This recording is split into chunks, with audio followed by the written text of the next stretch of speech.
the August 2nd, 2021 meeting of the Tupelo Planning Committee. Please take a moment to silence your cell phones. At this time, please rise for the invocation given by Lindsay Leak and the Pledge of Allegiance by Patty Thompson. You bow your heads. Heavenly Father, please be with us and guide our decisions that would be pleasing. Amen. Amen.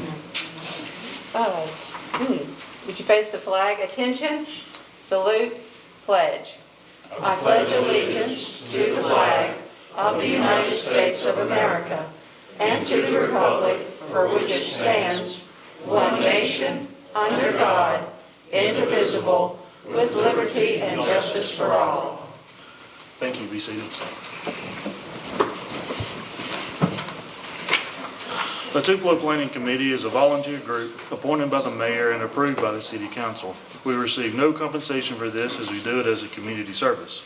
We spend a lot of time on our own funds studying and researching the applications and visiting the sites that are on our agenda each month. We ask that you remember that we do not take our positions on any application lightly. Our decisions are based on facts as they are presented and with regard to the regulations set forth in the Development Code. At this time, I'd like to ask the staff and committee members to introduce themselves, starting with the staff, and remember to speak into the microphone. Russ Wilson, Zoning Administrator for the city. Lindsay Leak. Pam Hadley. Jimmy Swan. Scott Davis. Leslie Mart. Patty Thompson. Has everyone had a chance to review the minutes of the last meeting? Yes. Are there any changes? Make a motion, we accept them as presented. I second. All right. All those in favor, raise your right hand. And that's unanimous. Russ, do you have anything to report on the council actions from our last meeting? To my knowledge, everything was approved. The council passed. We have some old business to take care of first tonight.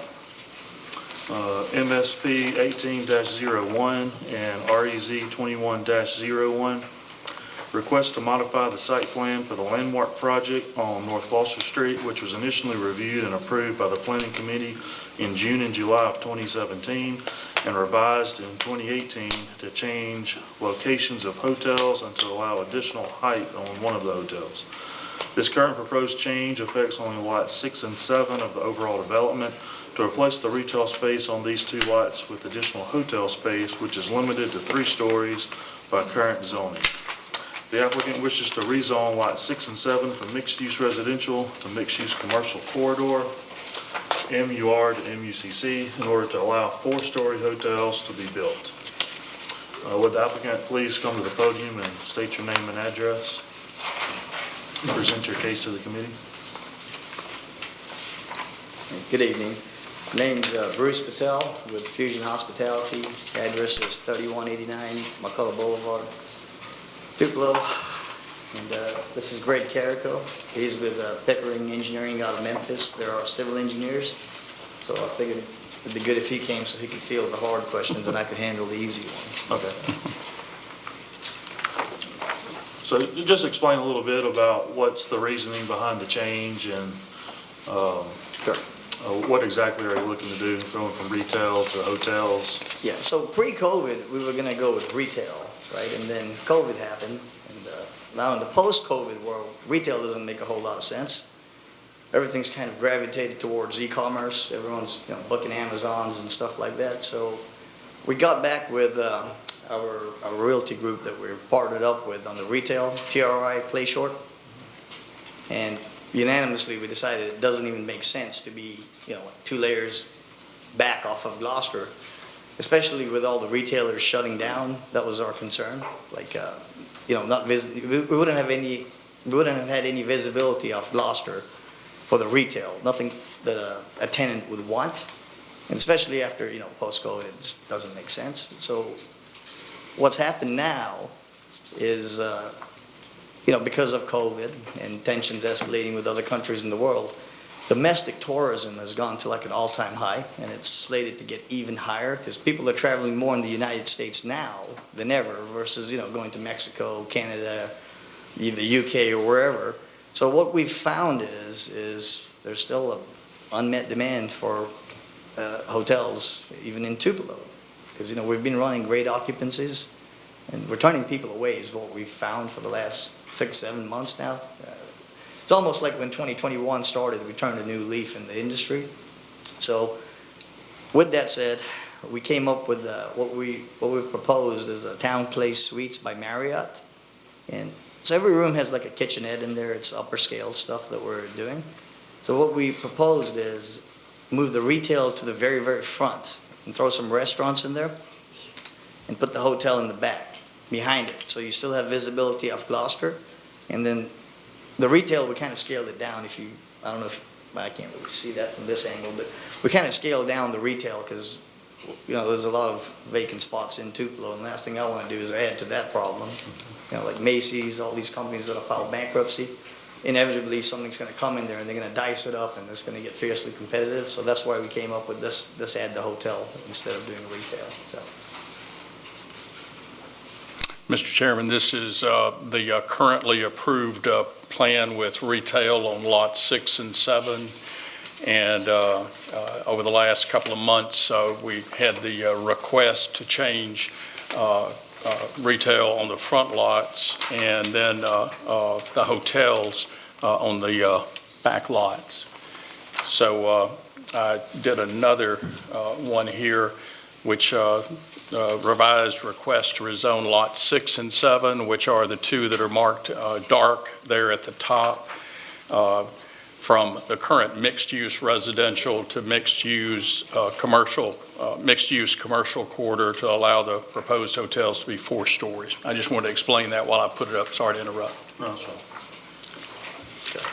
So if I may just chime in on the site plan. So everything that's like, see on the bottom left, that's already well into construction. All the houses, the clubhouses, that's the senior community that we built. I feel like I need to say it because there's a lot of new faces here from when we set sail. So if you've already heard it, I apologize. But that's the senior living, the cottages, the 1-story homes, and they're almost, I don't know, that's all, all of those. So we're probably, 30, 40 days out from certificate of occupancy, hopefully. And then the bottom left corner is a 2-story assisted living memory care facility. And then in the middle of the bottom, that's the Hilton Home 2 Suites. Yep, right there. And then that's a True by Hilton. So both of those are Hilton branded hotels, and those two. And both of those are already vertical. I'm not too sure who's seen what, so kind of just looping you in. The main boulevard that cuts through the middle of the property, that's in. So the reason we laid the other 2 hotels out kind of gives the rest of the campus symmetry as well. When you pull in line of sight, you've got hotel, hotel, hotel, like a U shape, like a horseshoe. And then the front part is where we're working on bringing in the restaurants and stuff like that. It'll be more like restaurants than just regular retailers. We'll have some retail in there, but we want to bring restaurant in because restaurants as well, because, nobody cooks anymore, so everyone's eating out, so that's kind of what we've done so far. And this is proposed in phases, the way we intend to do it, if approved, that the gray shaded one kind of in the middle, that's the one that we're actually trying to go ahead and get approval on, and the other one is future sites. That's future. Future. But this has not even been approved. So we figured we'd go ahead and present it now, and Those 2 buildings.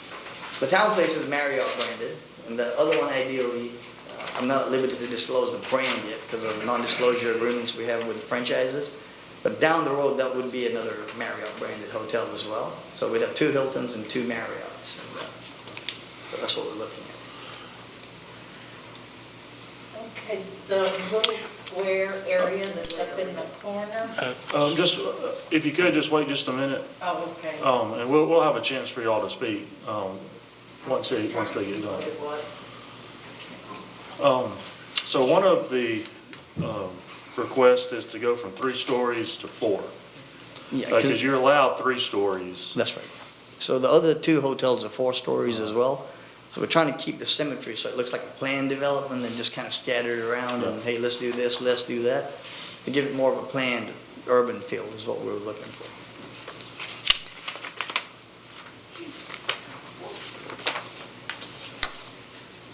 So 3 stories is already permitted, so we're asking to go to the 4th, so it'd be the same height as practically every new hotel that's being built in 15 years, so. Could you make 3 work, or does that become not financially feasible? It doesn't become feasible because you're going horizontal versus vertical, and, you know, I'm sure you guys know construction costs have gone through the roof post-COVID, even during COVID. We've got a 30% increase in products already. And, not too sure how that's going to shake out, but it is what it is. Well, Mr. Chairman, are you asking for questions now? Yes, so we can ask questions. I want to know if you go 4 stories, how that's going to affect those houses that are behind it. The I mean- you're talking about the houses, sorry, the houses on the site plan? Mhm. They're single-story homes, and, you know, But- we're not selling those. But you'll be looking down on them from that hotel room. There's actually fences and all that too, so, and there's only 2-3 houses there, so it's not a really big. You don't And think- those we don't sell because we have what's called a CCRC, a Continued Care Retirement Community. So we will not and do not sell those. Actually, we've already disclosed this to our tenants, and those are already leased up, so. Okay, but are you catching what I'm trying to say? I understand. Because we went through this with the Holiday Inn and the other neighborhood where the hotel was built, Yeah, I and remember. you can look right down into their backyards. I remember, and as soon as we opened, they all came to the bar the next day, the whole subdivision did, and they still frequent it, so. Understand, we're just trying to look out. I understand. So, we got window treatments and all that in every single house, so. Okay, keep talking and convince us that this is a good idea. Well, I mean, it's already under construction, so if you haven't been out there, if you go out there and look, you can get a better visual. You know, I can sit here and talk for hours, or you can just look at it. And there's not that many windows on the backside of the houses anyway. That was just, not by design, just coincidentally worked out like that, so. Because I didn't want the back of the houses, backed up to retail, so purposely we didn't put too many windows on the back, because originally that was retail, if you go back to the previous slide, because otherwise they would have been looking at a brick wall. And, that's where all the tenants take the trash out, and it's never clean behind a retail center. If you ever drive around one, they're always messy, for the most part, right, so. Well, I do understand your horseshoe configuration and all that, but would you be open to flipping that one to where the parking lot is, and putting the parking lot by where? You mean move it forward, or that be east? Absolutely, yeah, that's not a problem. But then we lose the symmetry, and then, it's kind of the Understood. plan thing, But if we're gonna go for 4 stories, we're gonna have to have something. well, we can move it forward, that's zero issue. Again, I thought, based on conversations we've had in the past with the actual city, right? But that's the kind of stuff that we were looking for, and that's what we aimed for when we did this. Otherwise, yeah, we can move it forward, no issue. Well, in the original submitted plan, the request was for the hotels to be on the front of the property and the retail in the middle. So the questions were not asked about the lighting being, affecting the residential area. So anything we To the do, west. we'd submit a photometric survey like we have with every single project, including the other one that Ms. Thompson referenced. Yes. We did photometric, so there's no light bleed through. And, the franchises make you do that anyway, but. Yeah. So. Well, there were, on the 2 requests to build the other hotels, just on that, I think the concern was maybe that there should be a buffer between the 2. It would be hard to plant trees that grow tall enough to block 3 stories, and even harder to block 4. And I think that's the, So you're saying shift it north, is that what you're saying? To flip-flop Just the flip it. building, Not north, sorry, shift So it east. What you want is for us to just push this building forward? That's easy. Okay, I should get it. That's strange. pretty straightforward. know it literally would be flip-flopped if, That's, yeah. Yeah. Yeah, careful, Greg, that's I high know, dollar stuff I know, there. right? Yeah, so to scoot this forward, to give the opportunity to create a better buffer between. a much the back of larger these buffer. houses. That's actually, That's a very that's a good good idea. idea and a very good point. We can Yeah. easily do that. that gives me better visibility of Gloucester too, so I have no issues doing that. And then- Just a minute, we'll have a chance for you to ask questions. It's their turn right now. And then, do you mind? No, sure, go ahead. Just a couple of questions. The difference in elevation between 3 stories and 4 stories may present some problems for the folks on Sunnyside, which is the property just north of there. Friends right here. There was a concern about that. I'll be glad to address. And also, if you could speak to the fact that when the development was presented, it was for a mixed-use property that was somewhat self-sustaining, so that those people that live there might have the opportunity to stay within the confines and not have to drive. Is that still a realistic expectation? So that is because we still have what's called the CCRC. So see that big building there on the bottom left? Most of those folks, they don't drive because it's dementia, right? And then assisted living, so they need help to, day-to-day things. So that's the reason by design, it's a campus, right? So see those houses there? That's independent living. They can cook, they can, our residents, they can get in their cars, go shopping, watch a movie. But as our residents start to age, they'll move into the bigger building on the bottom left. So you could think of the houses as an incubator. That's where you're, incubating and, then you move it over. You move everybody, whoever wants to, you move them down to the big building. But at the same time, they'd still have to drive for dry cleaning, for pharmacy, for anything other than a restaurant? So all the pharmaceutical stuff's delivered, right? And then dry cleaning, it's all delivery too, so. Okay. What, to the residents? Yeah. They have to sign up for that, or? Yeah. That's on an individual basis. But we have on-site laundry facilities too, so Yeah. most people will likely take advantage of that, and that's what I would do. Okay. May have some others. Any more questions? Bruce, why did you decide you needed 4 hotels there? I don't know. missed the conversation. Oh, yeah, I know, I'm sorry I'm late. If you'd have, I don't know, I wish you'd have asked me that 20 years ago why I got into business. Well, the reason being is the 2 hotels could be on that front space where you put in the retail and leave the retail there, and we wouldn't have to worry about people on the 3rd or 1st floor looking down on the residential people in the backyard. Sure. Great question. And that's, So, I think we already discussed this earlier, but I'll go over it again. already gone through that, I'm And sorry. he's okay with flipping it. Yeah, Okay. but I'll be glad to go over it again if you want me to. Well, I just personally can't see the reasoning for why you can't have the hotels on Gloucester out there where there wouldn't be any problem, and you could have the retail space back there where. Because a couple of things, like, pre-COVID world, it made a lot of sense. Post-COVID world, retail is just kind of about done. So that was one thing, and then the other thing that I was explaining to the committee is that line of sight, and trying to get it leased up now is like practically impossible. And that's the same feedback that we're getting from our realtor partners, TRI, Clay Short as well. He's been instrumental in us in saying this doesn't make sense, it's not gonna lease up, don't build it, and the cost have skyrocketed, right? So in order for us to get the square foot rents, like what it was 2 years ago, I promise you, it's way more now in terms of construction cost. So that's why we want to move it up to the front and reduce so much retail and go with more restaurants. So we have the work, live, play thing, the whole concept. And that's the mantra that most cities are kind of going with. So that, because we wouldn't be able to lease up in the back. It's just not going to happen. That was at the time it was a good idea, but didn't see COVID coming either. So yeah. Let's be clear, in layman's terms, we are agreeing that you could slide the lower shaded building over to our right.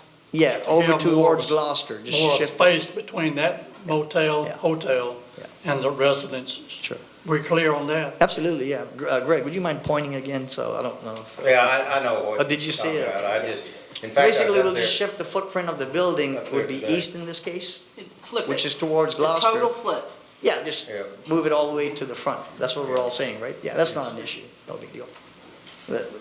People do that all the time, put the parking in the back. So, Can I ask a question? Sure. How long do you foresee it being before you'll know what you're going to do with the northernmost lot there? You said something about putting it on hold. Which northernmost lot? The- northeast lot? That hotel there. Well, How long do you think it would be before you'd be ready to? so what I want to do is, once these three are up, I want to see them get stabilized so I'm not overbuilding in the market. And at that point, it may be 2 years out. Maybe 3. Would you be okay with waiting on the rezoning on that portion? Sure. The reason, No, I understand. I get it. you saw a lot of changes in 4 years. A lot could change. If it was rezoned multi-use commercial corridor, you could do anything, Sure. commercial on it We right don't now. have an issue with Just- that, and, but I'm confident that everything we've done here is a home run. It's going to do well, sustainable in every aspect. And then that other one, it'd be a higher end, Marriott branded one, because, I don't want to build a bunch of garbage. That's more proper stuff that we can hold long-term and be proud of, so. Is there any problem with building a buffer on the, I guess it'd be the west side of the newest hotel? Still a buffer protecting those houses, a landscape buffer? So we have fences and all that, too. Well, fast-growing trees would be better.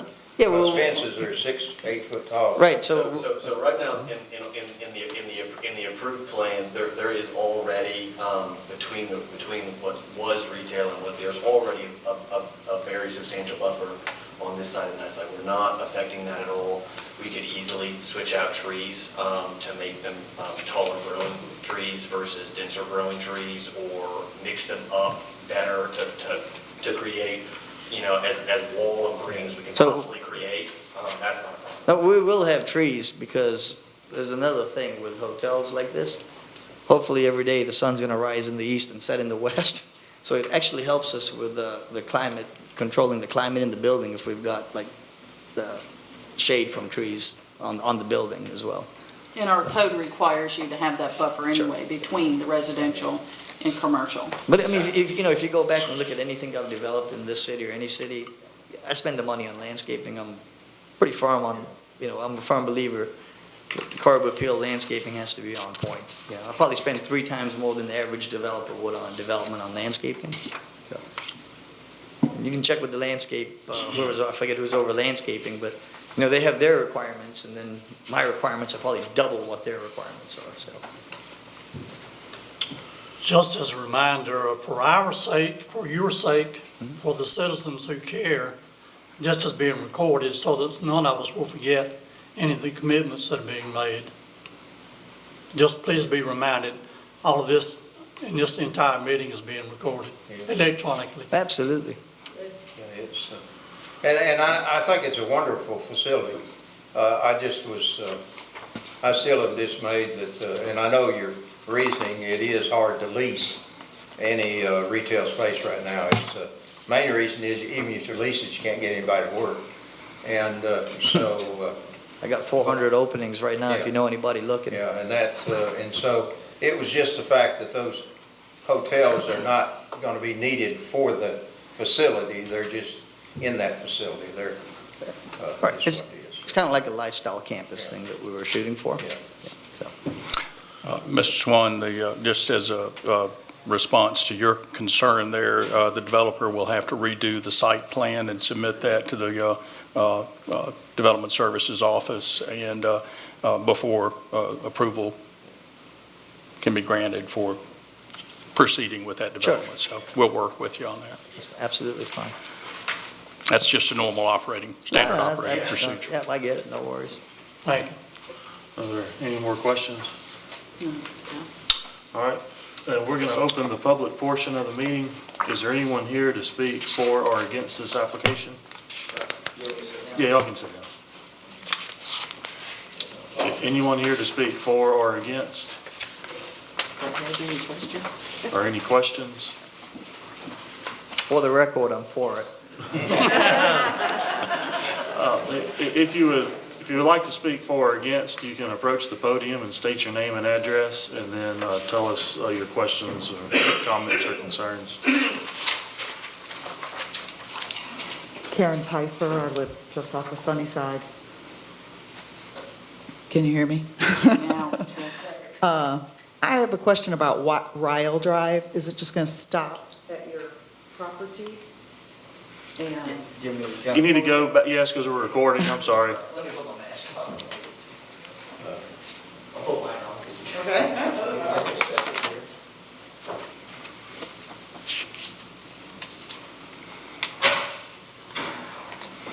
Okay, so if you look right here, see Ryle Drive? Yes. Terminates there anyway. So that's not ours, so we're not touching it. So that's saying it's just gonna stop there? Yeah, it stops And then there. you got your fence and whatever. Yep, we're fenced, and then starts our problem. So did you me to show you on the screen here? Yes. You mean to walk you over I there? have a question on. Okay, yeah, speaking in the microphone, thank you. I'm sorry. There. I live in the house, the 1309, that's right there on Ryle, right in the corner. That little house, yes. Okay. I live in that house. I've been watching the progress. But I'm wondering about, with all of this, I really didn't want people looking in my windows and doors, or my windows on that side of the house that is facing your hotel. Thank you, I appreciate the concern. So we do have a buffer there as well, ma'am. Yeah. We have fence and we have trees going in there too. So you'll see this, so you'll see this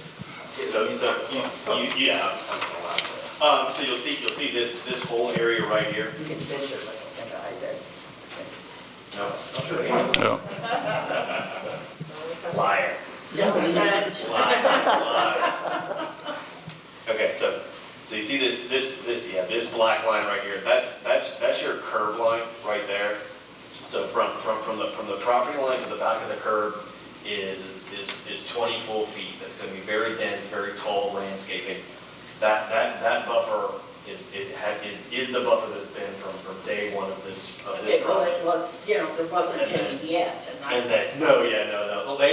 You don't want them to put landscaping in yet, because his construction crews will kill everything they plant if you put it in now.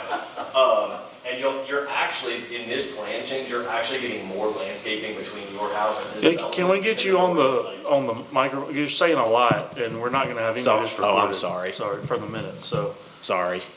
What I was saying was that there is a 20-foot buffer that was approved under the original plan. That is not changing as part of this. So that landscaping that was approved at public hearings and through staff has been thoroughly vetted. That is not changing at any part during this. And for you specifically, you're actually going to be getting more landscaping in between you and his development, because the way that the site plan worked out, it's going to be filled in.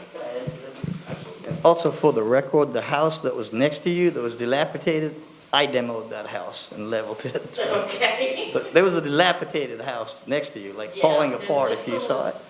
Yeah, so we took that down because it was just an eyesore.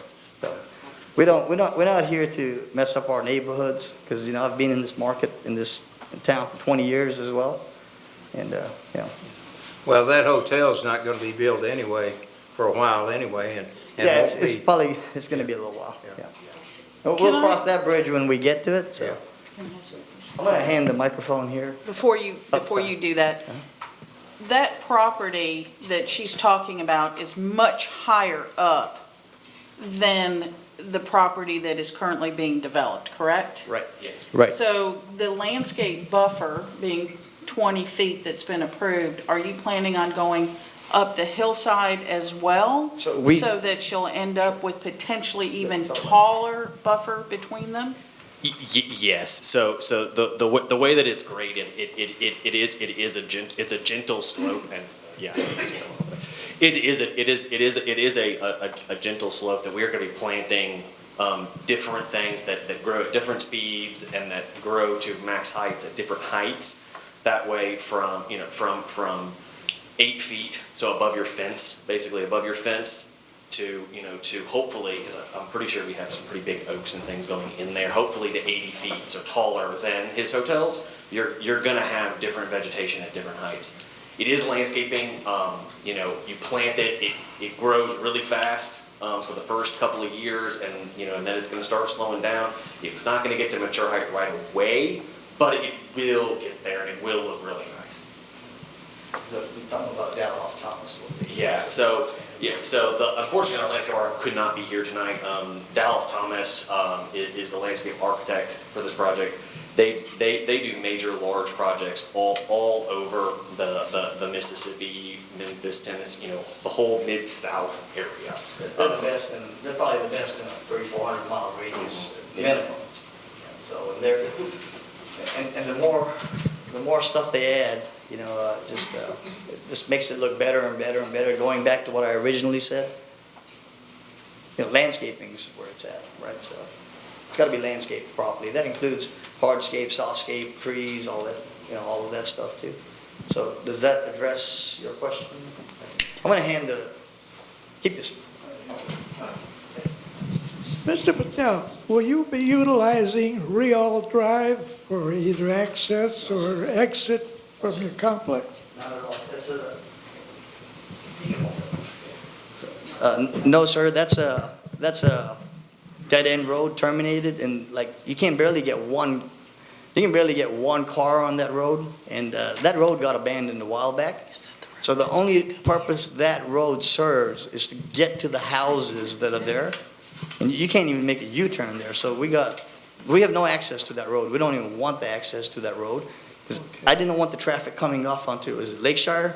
We didn't want that. To go through those narrow roads, it makes zero sense. Well, you can expand it. Absolutely. So here's what I'm going to propose, that we do that and tie it into the property taxes for the residences. We can't do that. The ones you want to talk to about that is over there, about expanding that road. Does that address your, was there anyone else? While I'm emceeing up here, anyone? Okay, I think we can close the public portion, and we're going to open it for a committee discussion. Russ, what is the development department's perspective on this? The staff recommendation was, depending upon, the committees had no problem with approving that, provided the landscape buffer was introduced, and also in order to protect the residents in the surrounding area. And I would, based on this, hearing that the property may not be developed on the lot number 7 there, would recommend only rezoning lot 6 at this point. I think that would be always could come back and change it if need be, and it might be, and we'd be willing to work with you as things change. So it appears that we're looking at, as far as there's two parts of this, the site plan and then the rezoning. And as far as the site plan approval, the condition is you got to flip the parking lot and the hotel. Yeah, complete mirror. And then on the rezoning is just the lot 6 and leave 7 alone. Currently, what is that lot approved for? Which lot? Both, 6 and 7. Both of them. If nothing changes, they're both go back to the, Strip centers is what it was originally approved for. this is the original, this is the currently approved plan here that does have retail on both of those lots.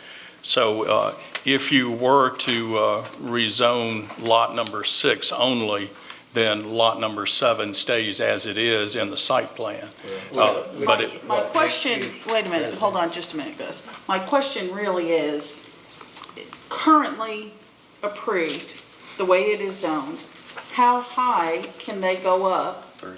They can only go up 3 stories. Right. The way it's approved right now. Correct. They could have no retail on that lot and come up 3 stories. Correct.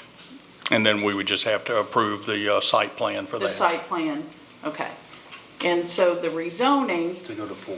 would make it commercial, in which case they can go to 4. Correct. Which is what they could currently do on the front 2 lots, since it's multi-use commercial corridor anyway. And then nothing's changed on that. That's the way it has been. So he could throw in another 2 buildings, 2 more 4-story buildings on that front side, because that's already how it's zoned. We're not gonna do that, I can promise you that. It's not gonna happen. Well, you'd have to, site plan, approve the site plan. Yeah, that would require a site plan approval because it's currently, the site plan is approved for retail. I believe, no.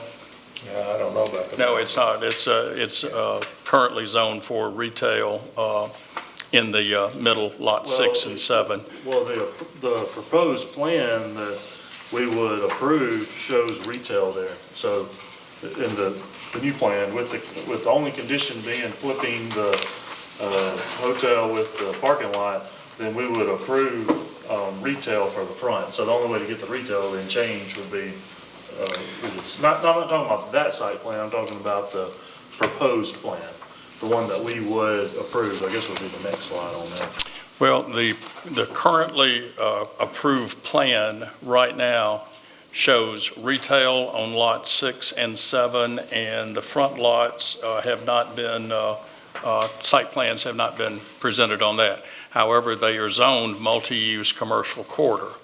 So theoretically, yes, they could build 2 more hotels on the front.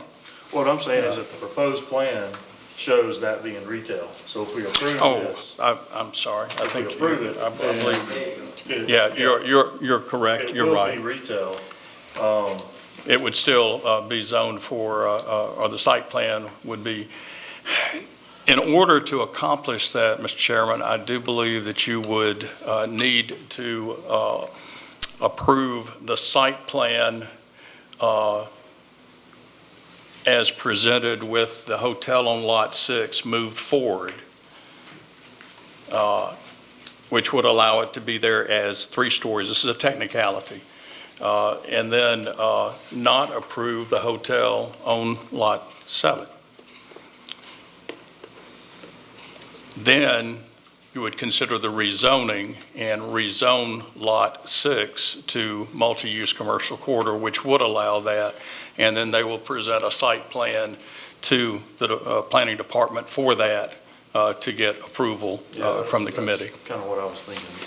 But I believe that's correct. In order to leave the commercial on the, or rather the retail on the portion that is off of Gloucester that's presented in this plan, you could go ahead and approve. Yeah, we should go ahead and approve it with the condition that you got to flip the lot 6 layout. Does everyone understand what we're talking about? Yep, so this is a 2-parter. The first one 2 separate. separate. The major development. Yeah, you got to approve. Does that make sense? You got to approve the site plan first. Because we do have really two things that are on the agenda that were tabled before. There was the original, there was But that could just stay on just ignore that, and this is different. Well, the revised site plan, I think in order to keep the retail at the front, I think you have to somehow approve that portion of the site plan in order for it to maintain there. And they may come back and decide to change that at some point, but at least you've got that balance of, yes, we approved, you could say we approved the 3-story hotel on one of the lots, and then you undo that with the rezoning, so to speak, where it's no longer appropriate. I think somehow you just need to leave a definite trail that you've acted on both of the applications in order to maintain the retail on the front. Is there a way to do it, is there a way to do it concurrently so we don't have to wait for another month? You won't have to come, my understanding, you won't have to come back here if we approve this plan, that plan right there with the condition that lot 6 Is move forward. Is the parking lot goes where the hotel is and the hotel goes where the parking lot is. There's a flip there. If we're as clear as that can be, then you bring back a plan to the development department, and then they say, yes, this is what I think we can avoid that, because everyone understands what we're talking Yeah. about.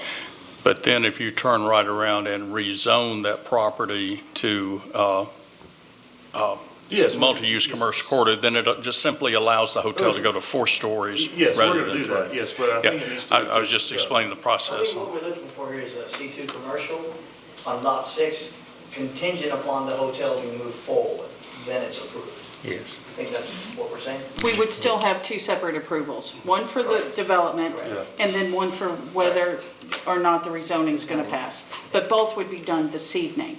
Oh, We're If gonna do it that's right. right. Yeah, Yes, both there's would, a separate motions just for, it was more of a housekeeping thing. Right, both tonight. Yes, right now. and, There's an, and then this goes before the city council for approval at, At the next meeting. At the next meeting. Next week. so there was another item that was not talked about or addressed in looking at the floor plans. I don't see sidewalks. So the sidewalks are already in. We already have sidewalks. Microphone, sorry. It's- I'll play Phantom White again to your point. You want to show them the sidewalks? Sure. So there, along the main boulevard, there are sidewalks that are running up right along this way.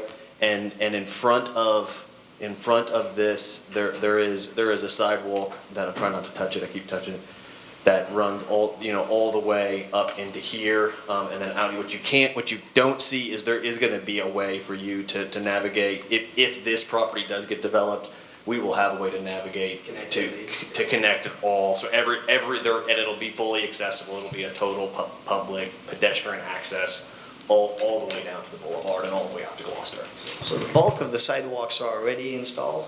Okay. So like this is where Steak and Shake is, lot 2. So the sidewalks go, I believe, go down all the way here, here. We got sidewalks on both sides, all the way down, enough for wheelchairs. If somebody's in a stroller, that's the reason I did it like that.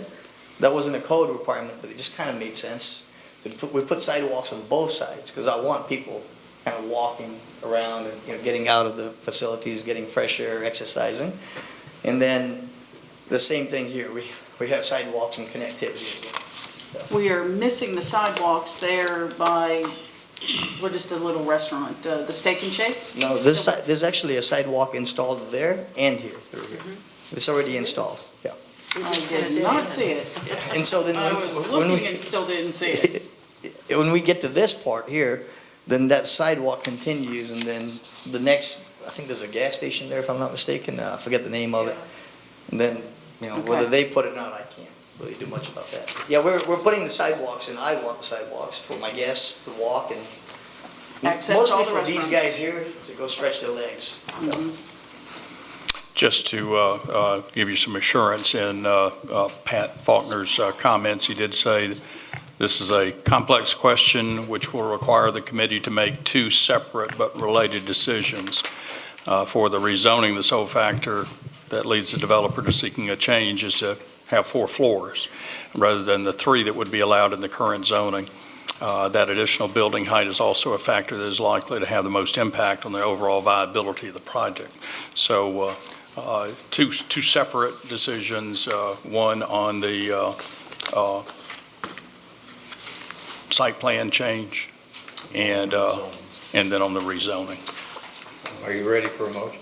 If there's no more discussion, we can entertain. I move we accept the proposed plan with the hotel, the South Hotel flipped on the plan. Yeah, I'm going to say lot 6, just to make. Okay, it lot 6 hotel flipped.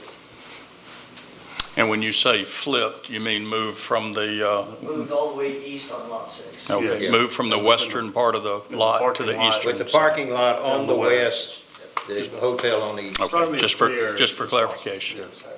And then the rest of the plan Yeah, the rest of the plan is is Yeah. as presented. including the front.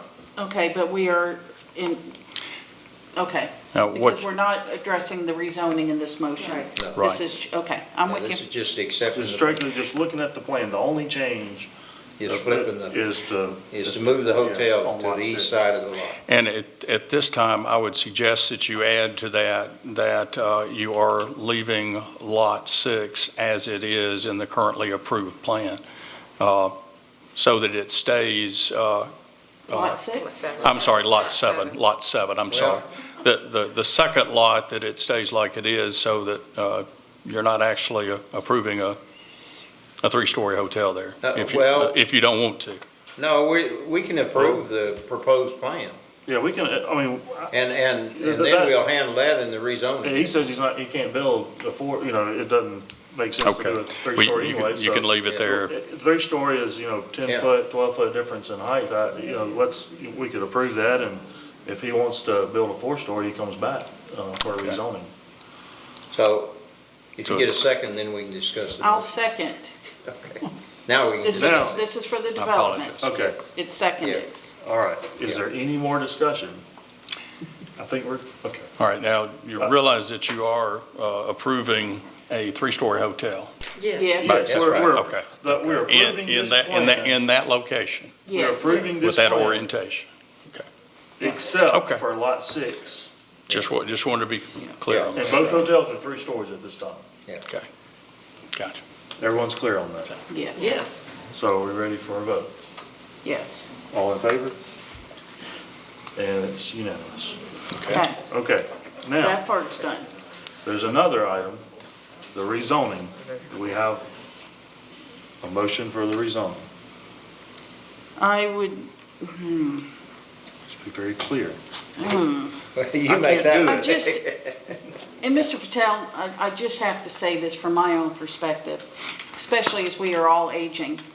I do not want somebody on the 4th story looking down into my backyard. It would really make me angry if I saw them up there doing stuff. And so that was, yeah, I mean, and I understand that these currently are lease propositions. But we all know 10, 15 years from now, that may change, and this may turn into where you sell them. It could happen. We're not going to say that because we don't know. It could happen.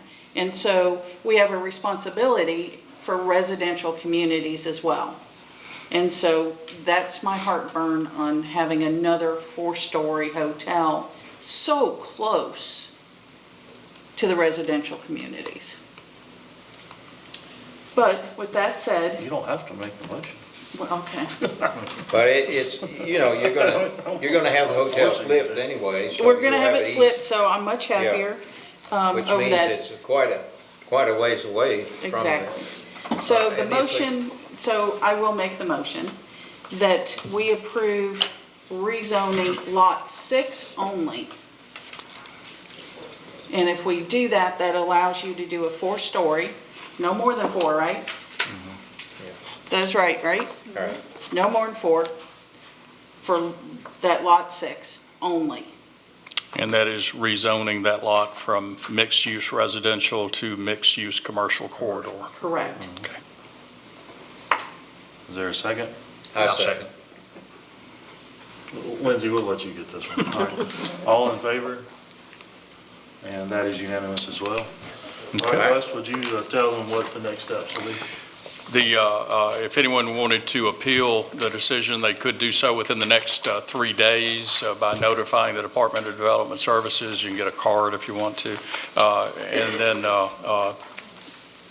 if not, if no one does that, it'll go before the City Council for confirmation of the minutes of tonight's meeting at the second Tuesday in August. Don't have that date exactly, but it's probably going to be the 16th, Of August? 15th of August.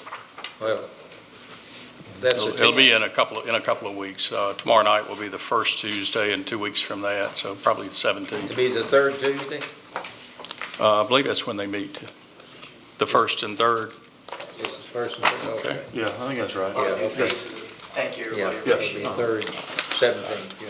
If there's any concerns even after my cell number's on there, please feel free to call. Okay. Thank you, everybody, appreciate it. All right, we're now Thank you, ready, Mr. or we're ready for the new business portion of the meeting.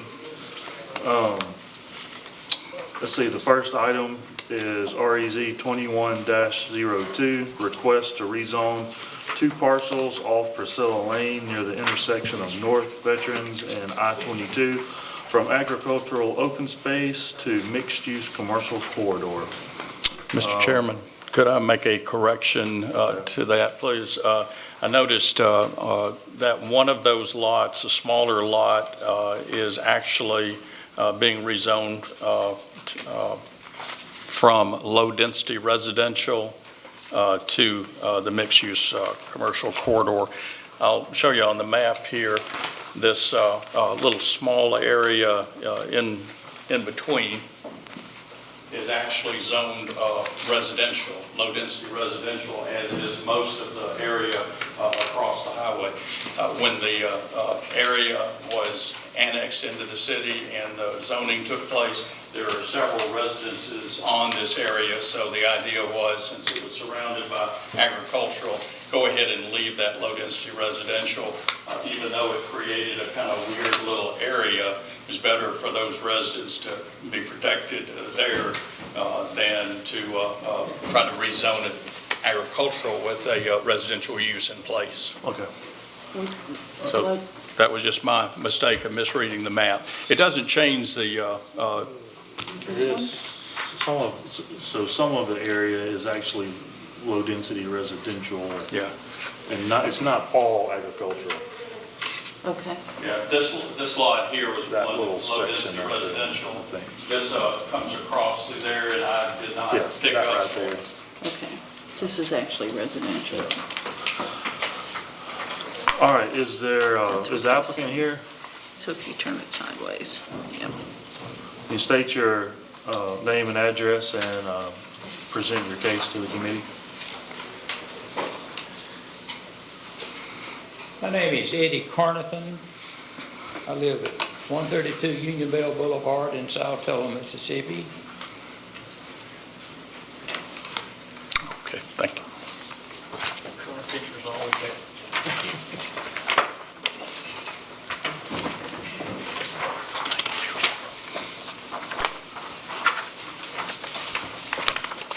Thanks, Steve.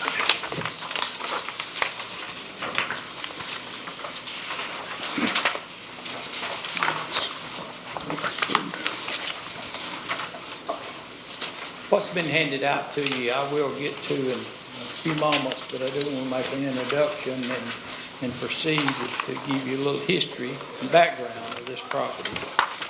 First, let me introduce my family. My wife, Pat, is here, is part of the property. Kerry and his wife, Dottie. Then my sister, Janice, and her husband, Avalon. 3 landowners, 3 parcels of property, all in the Carnathan family at one time. So let me give you a little history of this. This place is where we all 3 grew up.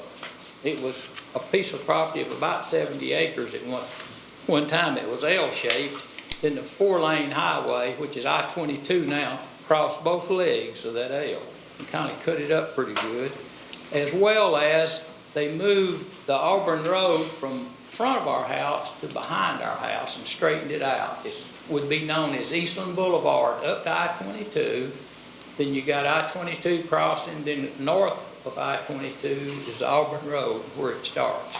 And the road was renamed, which is a dead-end road on the property we're talking about, to Priscilla Lane. Because we had a resident live there that was named Priscilla. And we'll talk about that too, maybe in a little bit, and maybe one of the other neighbors may get to.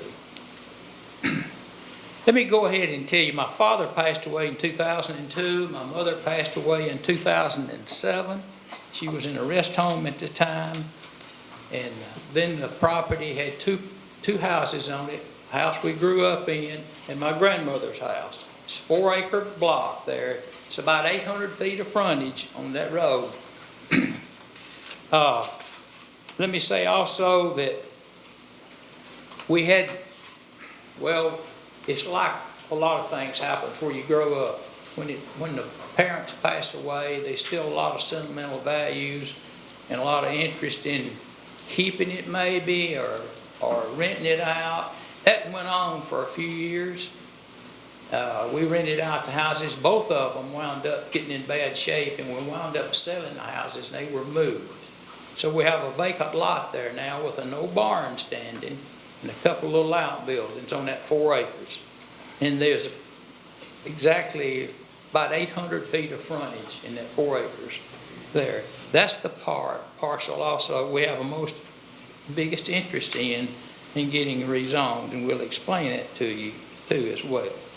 But in 2003, just a couple of 3 years later, Tombigbee Electric Power Company came to us and wanted to look at the property as a possibility for relocation. If you look at the property, you can, and let me walk around. Well, I'll point it Can out. you show out the property, the 14.72 acres is right there. That is zoned right now as agricultural open land, and the 4 acres that's next to it was residential. We also own another 5.95 acres over here on the other side of the property, on over just a little bit, right in there. Yeah, I see it. This is the glare there. It's in soybeans, and it's left out of this particular project. Inadvertently got left out, but we'll pick that up later, maybe when somebody else wants to do some rezoning or something else, okay? But after Tombigbee looked at it, they backed off and started putting their plans together and designing them the facility that they probably needed. And they actually came back to us and talked to us again. And I thought we had good progress, but their facility needed 25 acres to 27 acres located together in one big unit in order to develop it properly. Ours was broken up. We have 25 acres. If you count all 3 of them, 5.95 and the 14.72 and the 4 acres. But it didn't fit well, so they started looking around the neighborhood. They wound up across the highway. Everybody knows where Tombigbee is, on a 26-point-something acre block that they got from 4 landowners over there. This property on this side is about 50 acres. The booth's on about 22 to 25 acres. The Norman's also on an acre, house side in there. All of their land is across the road from the 4 acres. It's on the south side of the road. Only the 4 acres on the north side of the road is where my dad and my grandmother lived, and we had property across the road as well. After Tombigbee looked at it and moved on across the road, we had another, this was before we actually ever put it on the market to a realtor. We had Thompson Machinery to come and look, Caterpillar. They got real interested in it, and I thought it was probably sold. That was in the latter part of 2007. Then they got nervous because of the economic downturn. And we all know what we experienced in 2008, 2009. Their supervisor at the plant here that ran the plant down on just off of South Gloucester retired during that time, had an interest in real estate. He wound up purchasing the land up on I-22 just south of Toyota. Everybody, I think, knows where when Thompson Machinery decided to come back and build, which was about 2011, 12, or 13, right in there. That's where they went. After that, in 2014, we approached a realtor, Mr. Loden here, with Centric Commercial Real Estate Services, and he's had our properties ever since then on the market. We've been on the market a long time for these properties. And just recently, we have had an interest in this 4-acre block and have signed a contract for sale on it in retail services, a convenience store, a gas station, with also, and that's what you got the plans on, with also the possibilities of adding to that restaurant and a little strip of merchandise retail area to it, with possibility for 3 or 4 businesses. Those were added. We would like to get these properties rezoned to where they could sell. We're real interested in the 4 acres at this time. The 14.7, we would like to go ahead and just rezone it. That's what I think the some of the city officials recommended if you're going to do it, you might want to do it all at one time. So that's our approach right now at this point in time. But in the processes of rezoning also, when the city came through next, in this time, the city expands their city limits and they take this property in, and that was good because Mr. Logan said you're going to get new water and sewer out there, and that's good for commercial development. And that water and sewer has been put in. Also, we gave an easement to the city down the 14.72 acres next to the highway right away. Because they're coming up Priscilla Lane, right out in the street with water and sewer, and they get up to the end, to the dead end where it butts into the interstate highway right away property. They turn and go right and go down that property line to where that intersection narrows back in. Then you can go under the highway there and come up on the other side with water and sewer, and that's what they've done. So they have an easement from us on that property, right down that property line next to the highway. Tombigbee also has an easement there because they were spanning over all the way across the wide part of that interchange with a light line, and they said, we're going to have to do something different because our demand is getting greater and we got to put up heavier lines. So I'll let them have an easement as well. And they started this today. They got the easement 3 years ago, or three and a half years ago, but they started today putting that line in, also right beside the water and sewer, going down that line, and they're going to cross where it's narrow and come back up the other side too, and they can use heavier lines. That's some of the changes, but we think that's a plus in the long run for our properties as well.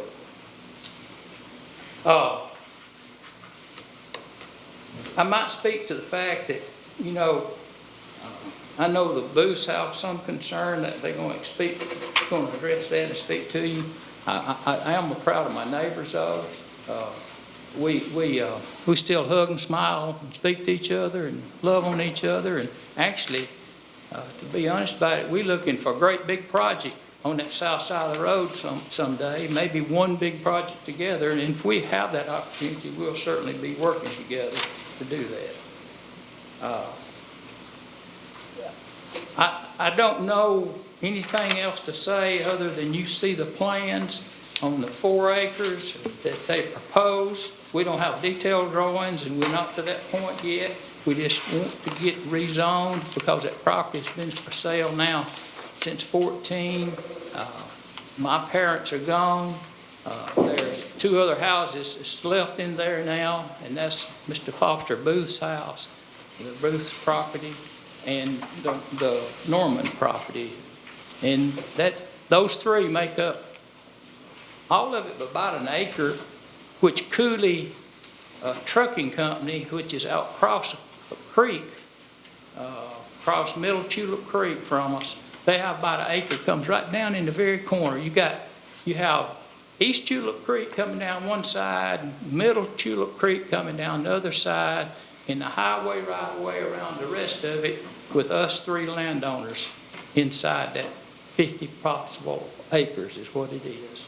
And I would say that also that floodplains are very small on the 14.7. There's no floodplain at all on the 4 acres. And the 5.95, which we may rezone later, is in the floodplain. And I am proud to say, too, that I had a little help in getting all the Town Creek, 24 dams built in Town Creek, and flooding has been greatly reduced. Middle Tulip Creek has dam number 8 on it upstream about 1.5 miles, a high hazard dam, and it has reduced flooding tremendously, as well as all the channels have degraded and gotten deeper over the years, and they don't flood as easy to start with, but we also have watershed dams there to help. Okay.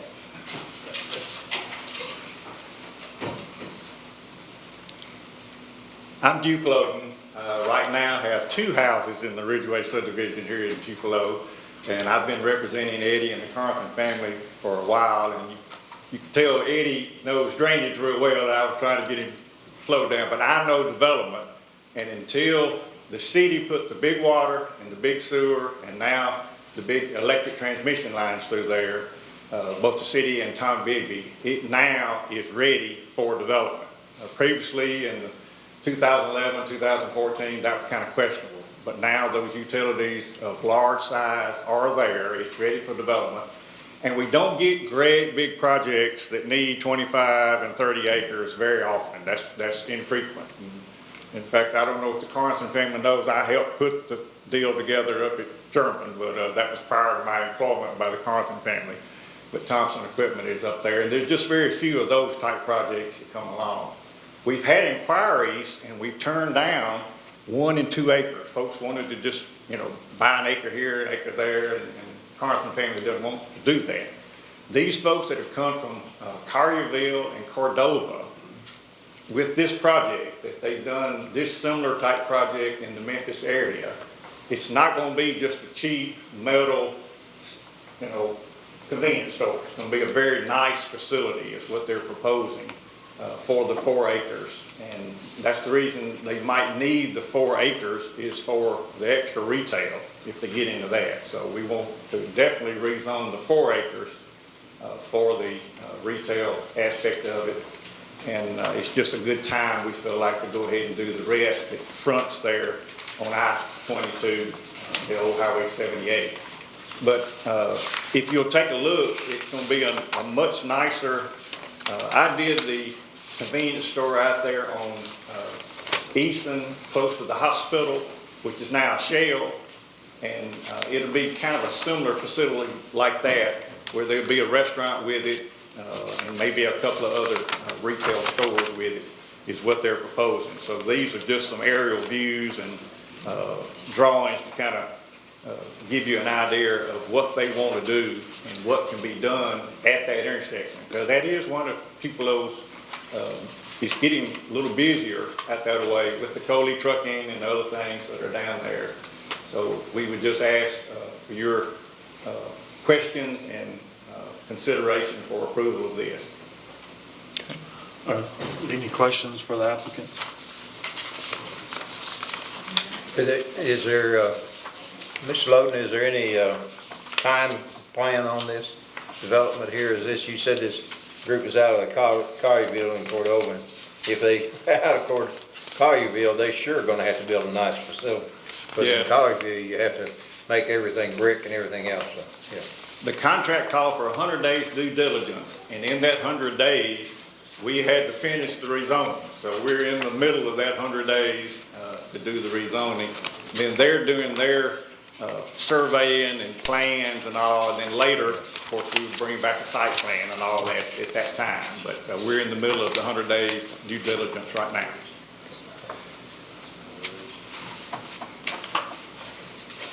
Any other questions? Any questions? You good? All right, thank you. We're going to open the public portion of the meeting. Is there anyone here to speak for or against this application? You'll approach the podium and state your name, address, and tell us your comments or concerns. My name's Reed Booth, and I'm a Boca Raton, Florida resident. I'm a part-time 121 Priscilla Lane resident. My dad lives in that property. My mom and dad moved there in 1982. Before that, my grandparents built that home in 1940. So it's kind of, it's holy ground to us. It's our home. And we come here often. Just like the Carnivals, we're big Bulldog fans. I still get season tickets and I fly home to every football game. I stay in a house. We want to keep that house. That house has been in our family since 1940. My sister, Robin, that's her home. We both grew up there. We played in the creek out there, just like the Carnivals did. The Carnivals are our friends. We have a different opinion here. I know they want to sell the property, but we do not want a gas station across the street from our house. Can you show us on that map where the house is, your house is? That long stretch there. Our home is right here. Oh, okay. Yeah, right here. Okay. Which one? It's right here, right on the road. Yes, it's lot yes. 121. So the gas station would literally be right out our front. Microphone, please. On the, did I include that map in your packet? It's just hard to see, it's so small. Yeah. So, I mean, we all know what gas stations draw, especially one right off of an interstate. Drugs, prostitution, sex trafficking, it's right off I-22. This will be right outside of our front door. We don't want it. I don't know what else to even say. I mean, I can't imagine anybody up there would want a gas station outside their front door, especially a home that had been in their family since 1940. We get that, you know, things progress and things change. You know, we've seen the new Auburn Road. We saw the highway come in. It took a lot of our property. My dad donated property that Eason came through. A lot of that property is on down the road.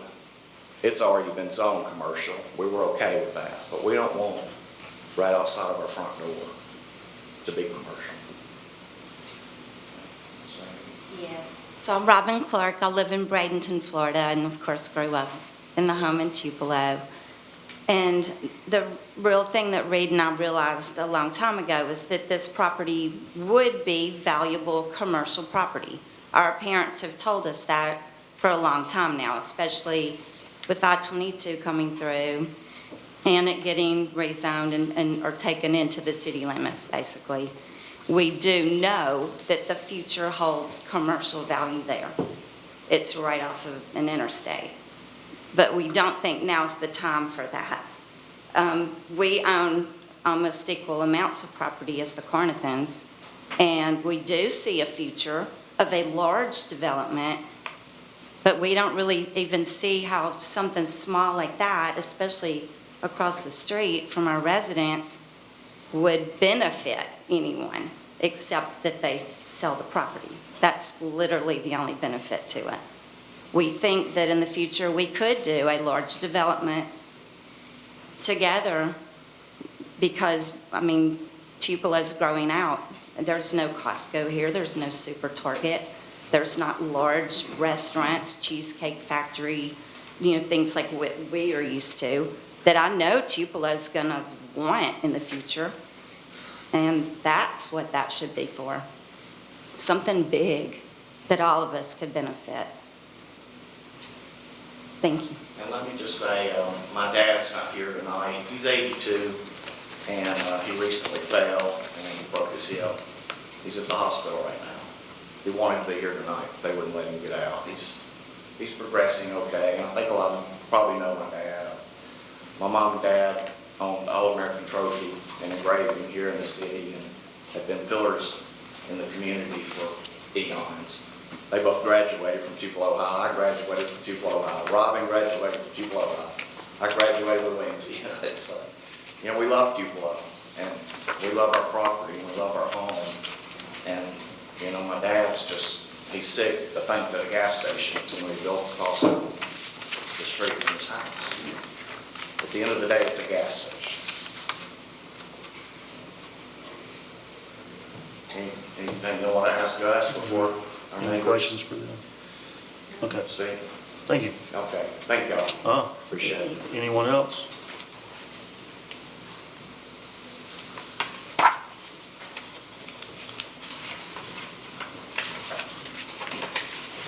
Hi, my name is Ashley Norman. I live at 133 Priscilla Lane with my husband, Freddie Norman, our 12-year-old son, Briar, 22-year-old son, Colin, and 20-year-old daughter, Alex. We are raising a family in that home. We've been living there since 2016. We've recently purchased the home from my mother-in-law's estate. My father-in-law passed away in 2016. She just passed away in September of this year. We wanted to keep this home in our family because that was the last place where his parents lived. My sister-in-law Penny and her husband Dave are here. They have an interest in this home as well because we agreed as a family that we would keep the home in our family. Because when your parents are gone, that's all you have left, are your siblings and your children. Colin has lived in that home since a young age, single digits, 8 or 9. He knew it as his grandparents' home before that. So that's the only home that he's ever really known. And we've been there, like I said, since 2016. And in my career, what I currently do, I'm a sales manager. I actually help local businesses grow and thrive here. We help hire employees, start out new businesses. It was really interesting to hear about Landmark Lifestyles a second ago, just knowing what's going on in the community. So I take an interest in growing the community. I understand where the Carnavans are coming from, wanting to sell the land and it be zoned commercial. However, at this time, I feel like the Booths do, I'm not for it. I have a 12-year-old who wants to play outside, who, if there's a gas station within 500 feet of us, he can't get outside and play ball. He can't get outside and ride his bike. And if you all have kids or grandkids, you know how hard it is to get them outside anyway because of gaming and everything else. We want to continue to live there, until he gets to the age where he's interested in girls and ready to drive and things like that. I'm hitting where at home in the heart where it hit us when we got the mail and the letter in the mail on Thursday. I thought about everything that I'm telling you about, and where our property is, where it's, let me show you guys where it is. Yeah, it's right there. Right there. Alarm. Yeah. Which one? Wait a minute, just a minute. Okay, so 133 was up against the west side of So you'll see 133 and then 133A. We actually own 2 pieces of We don't property have that, there. I'm sorry, we don't have that drawing. That's why I've got it here. Okay, I was just trying to see. It's the small lot that is just adjacent to the larger of the yellow lots on the map that you have in your It has a smaller packet. parcel carved out of it. I want this back, but I got that, and that's what I got. You can keep that, I've got. Anybody want to see it? I've got. We got it. Okay. This one here. You see that? I'm not, yeah, 121 and then there. It's between, both of those are between the two parcels.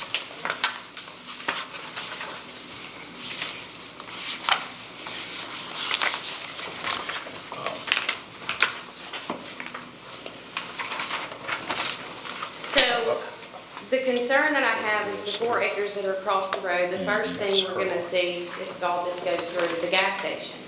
And then the next thing is gonna happen, the 14.72 acres to the east of us. It could be a 4-story hotel. I just saw that happen sitting in this meeting. It could be anything.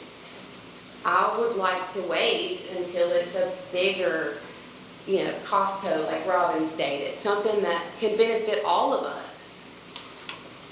Not just me having to worry about the things that Reed mentioned as a mom. My kids going outside, well, I've got to worry about prostitutes and drugs and sex trafficking because we have cops sitting out there watching Auburn Road all the time already.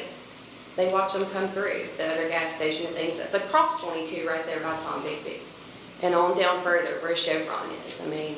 I'm not sure if any of you are familiar down Auburn Road. We just don't want that to come any closer to where we are, especially right in my front yard. Do y'all have any questions? Any questions for me? Concerns? My problem is that the service station can't be across from both of those. It's got to be somewhere there. It's not that big a area there. You're talking about 800 foot along there, something like that. These lots, it can be across some of it, but it wouldn't be across both of your properties there.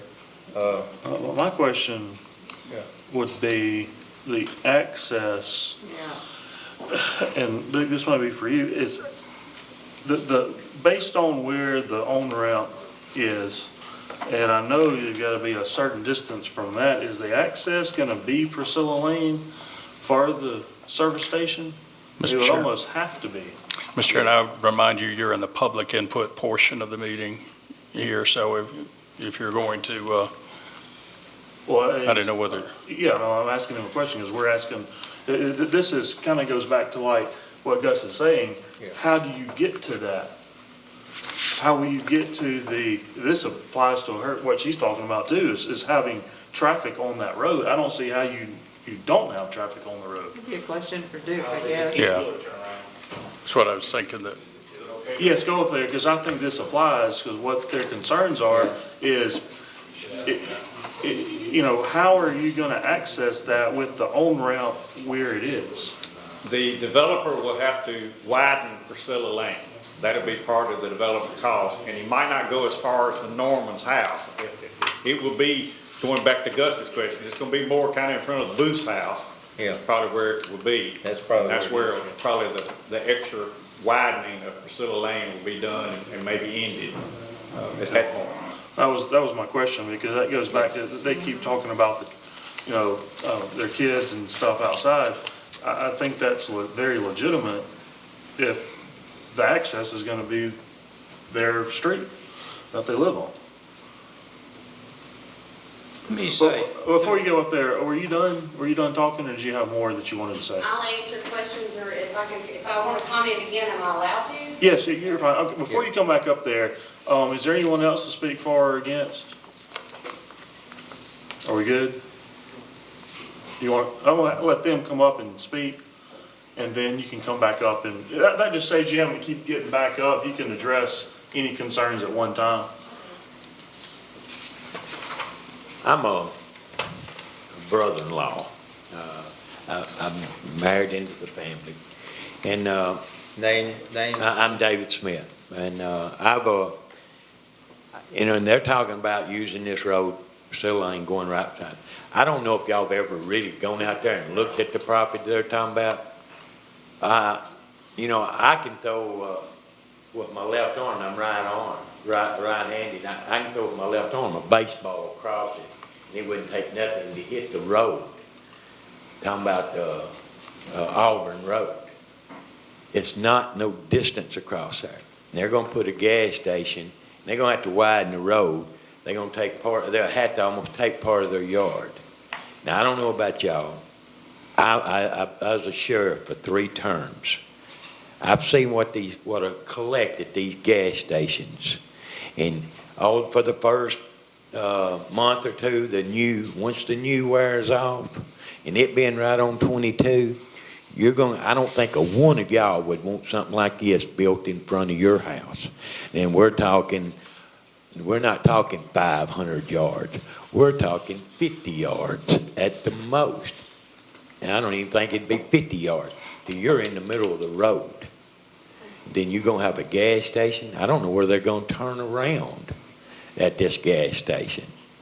Now, I understand you want development. I understand he's standing a chance to probably making some good money on this little bitty spot of land. But this is not, I don't think any of y'all would want it. I wouldn't want it. We added on to this house to where my mother-in-law would have a place to stay, could take care of her. We busted our butt for the last 2 years, or a little longer than that, to get this place right for her. Then she didn't make it. And then you got all this, and then they're wanting to do this right here. Oh, she'd probably roll over in her grave. She knew what was fixing to happen. I just felt like I needed to say something, because I don't think y'all would want this in your front yard. Yeah, thank you for speaking. Is there anyone else? Okay. If you'd like to come back up and address their complaints. well, a couple of things I might say is Priscilla Lane was Auburn Road. And actually, of course, it's only used by 2 families now, and us, when we go to the property out there to do maintenance work, basically all it's used for. So it's kind of growed up on the shoulders and gotten green, but actually the road is a county road that cars passed on. That's the Auburn Road before they built the road before, and it does need at least ditches cleaned out and the shoulders cleaned off and and maybe some repaving, but once you do that, you got 2 lanes there. There may be a spot or two where it needs a little bit of widening too, but it is the Auburn Road. I just want to say that. The other thing is I own property. We own, the 3 of us own property on the south side of the road too, next to the booths, both sides, and also next to, and we don't want to see something developed there ourselves that would be degrading to the property. Because we got other property we want to sell. We want to see something nice, something would supplement it. If a big project goes in there, that little 4 acres on the north side, I think, would be a logical retail site to furnish anything big that went in there at a later date at some time. And this seems like the best opportunity. Besides, it's been for sale for since before then, since 2003 or 4, but with the realtor since 2014, and it's our best opportunity for the thing we saw that we thought would be the finest and nicest to put there. We've seen some other things come in and questions about it. We just said, no, we don't want to do that.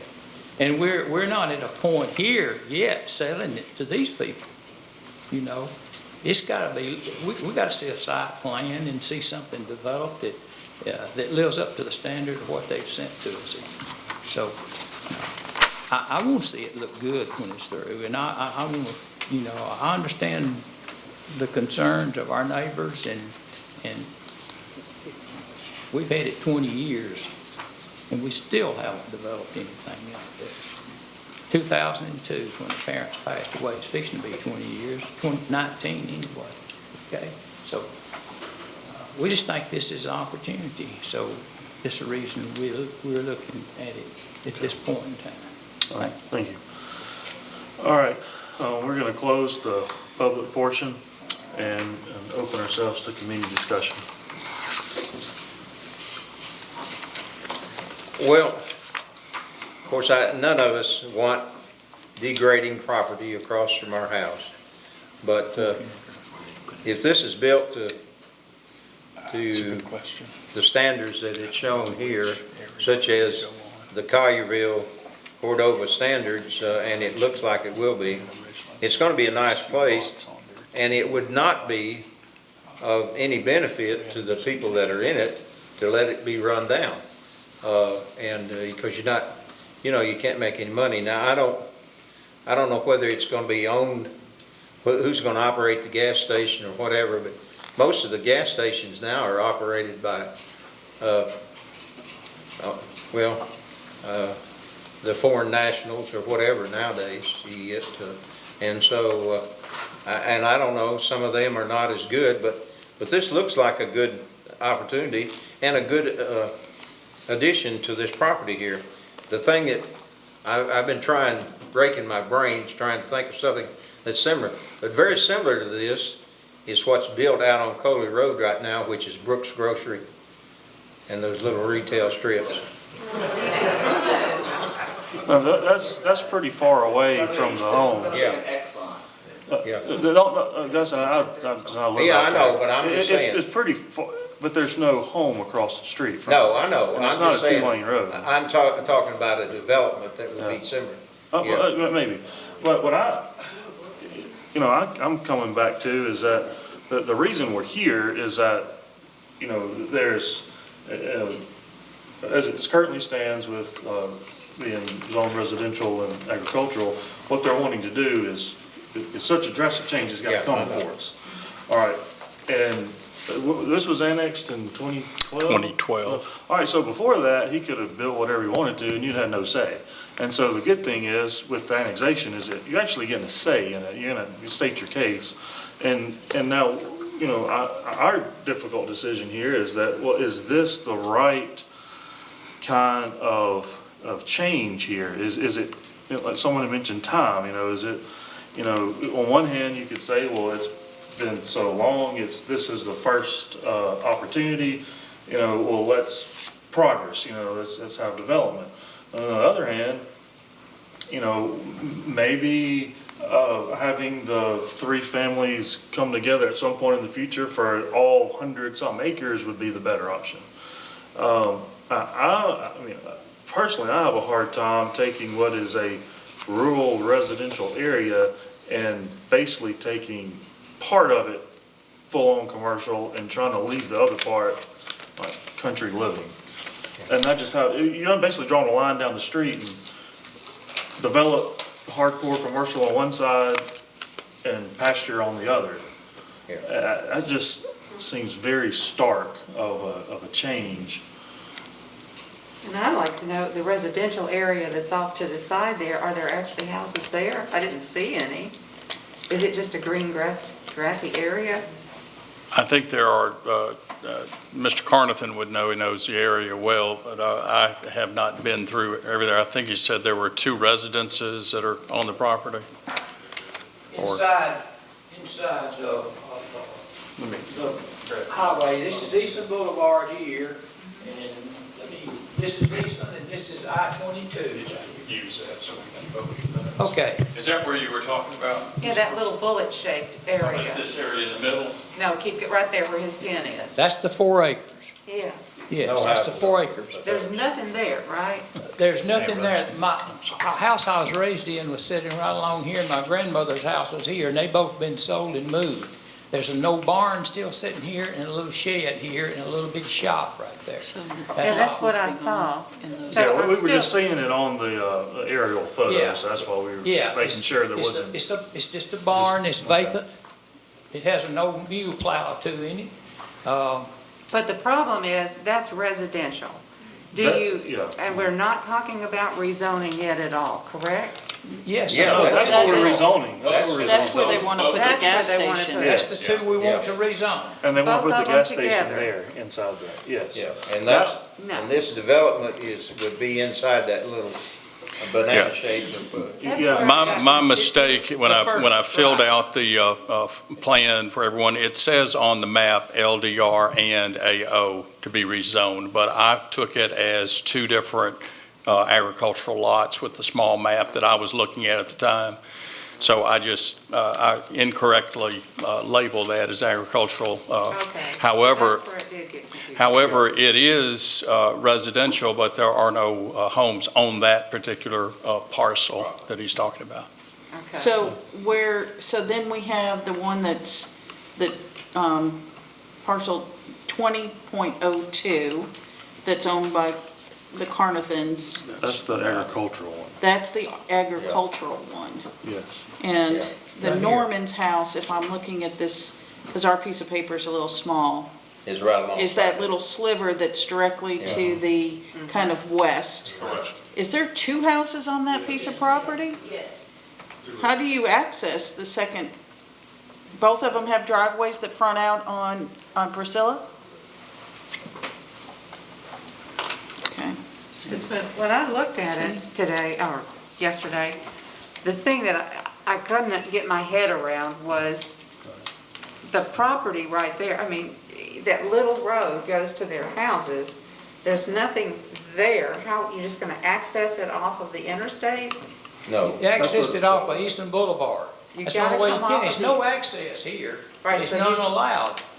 This is Eastern Boulevard, which is the bypass road around, around Tupelo where it joins back on I-22.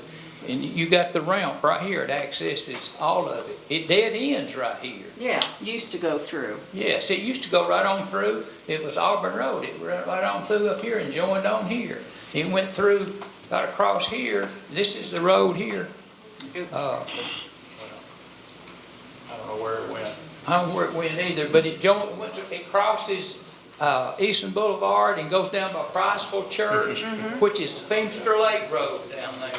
Comes out at Feimster Lake Road. Yeah, I drove all around it looking at it. Yeah. But I couldn't figure out where you plan to put the gas station. So you're putting it right there on smack on that corner. On that 4 acres on Okay. the north side of the road. That's the only piece of property on that side of the road. And so the access to it will be Priscilla Lane. This is where it's wide. Yeah, right here. That's what I thought. Somewhere in here, I don't know where yet.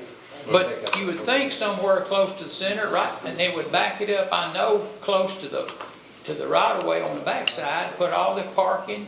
They actually even have a little court area out in front of the gas station, which would be somewhere in here where it's the widest, but it's about 800 feet from here to here.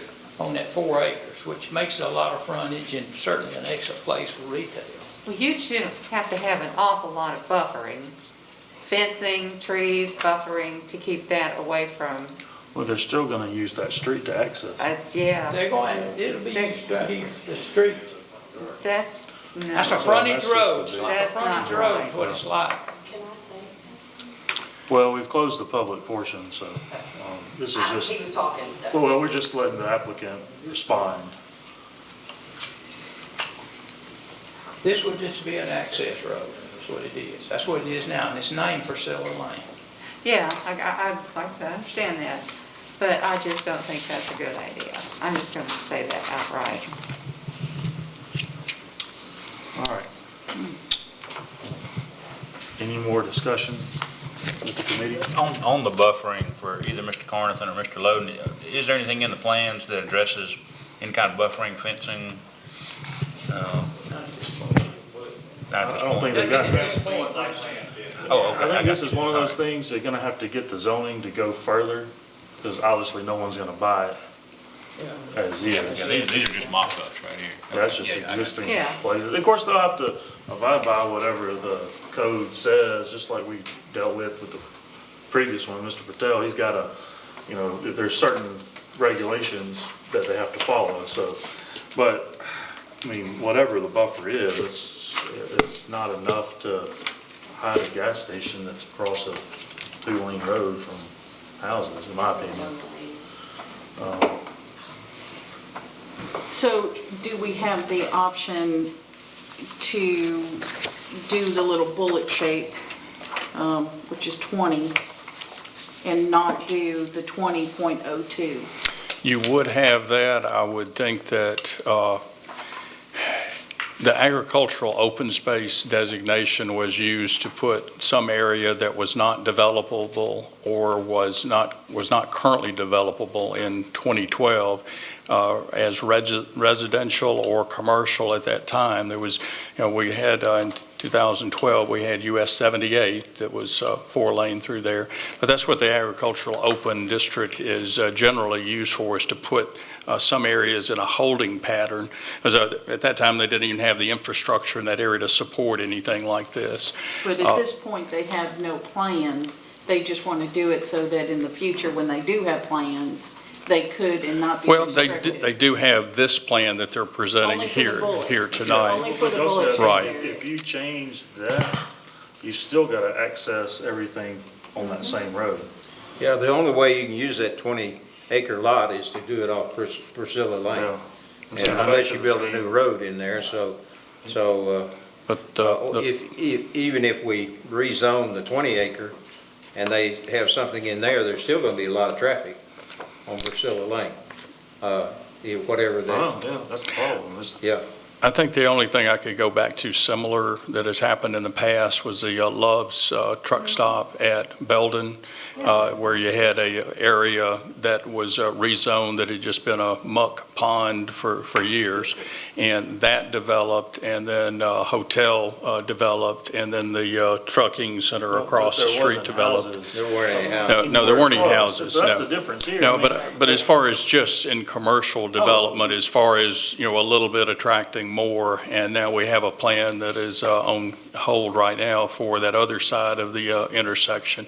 And I would expect at some point when it's, when the market calls for it, that will probably be at this intersection, something that will probably be in demand.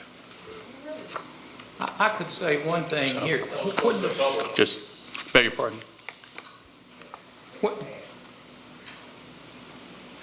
Can I speak? Well, only if we ask you a question, because we've closed, you've had your turn, and we ask you a specific question. So it's our time to talk right now. Yeah. Mr. Chairman, is this something we could table until we could examine it a little bit further? Well- I mean, I don't see, I guess you could, but I don't really see the point in tabling it myself. No. well, is it for I don't- access is the other, if there's any roundabout access through the residential part. Well, there's no way to. No way to The only, I try to think of something that's similar. The only thing that'd be similar in the past would have been on Veterans when they actually built those two service stations right there on Elvis Presley, there was residential across the street from them. And but the thing about it is, one of those stations is closed now, and the others, But there's really not, I just can't think of anything where you're building a service station directly. You're taking what was, country. Yeah. And I just don't say it. I think the long term here is for, at some point, the families to work together to kind of try to, you talk like the, Tom Bigby being 4 landowners came together to make Tom Bigby happen there. It's too piecemeal here. You're wanting to carve out a commercial, lot right across from residential. This is my opinion. It's just too piecemeal right now. And using a residential street as access. the only way I see that this might be economical to build this, even in the first place, was if this 20 acres was a residential subdivision. Yeah. And then you'd have some, there's not, the residential, of course, is across there where you go to Feimster Lake Road and back up in there. And that might actually be the better long-term, vision for the bigger properties. Yeah. Residential, just because the proximity of houses so close. Yeah. Like I said, this is the whole reason that we have a planning committee, is to address these, when there's a drastic change wanting to be made, and you can have a voice, which you wouldn't have had prior to annexation. Okay, Scott, so our purpose right now is we're not actually voting on this particular. This doesn't really matter. Right, at we're all. voting on the Because zoning. really, it could be rezoned commercial and put anything, Exactly. whatever that long list. So we're actually voting on the zoning.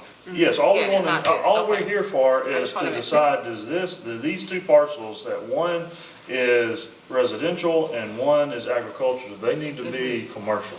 Yes, okay. That's it, because really, there's 20-something Right. things that could go there. Right, because we're doing a lot of The discussion site on plan this. would come second. Right. But we did rezoning Yeah. and site plan at the same time. That was unique because it was already under construction. And with this is, you've got to do the rezoning Right. to make it feasible to do the site plan. Yes.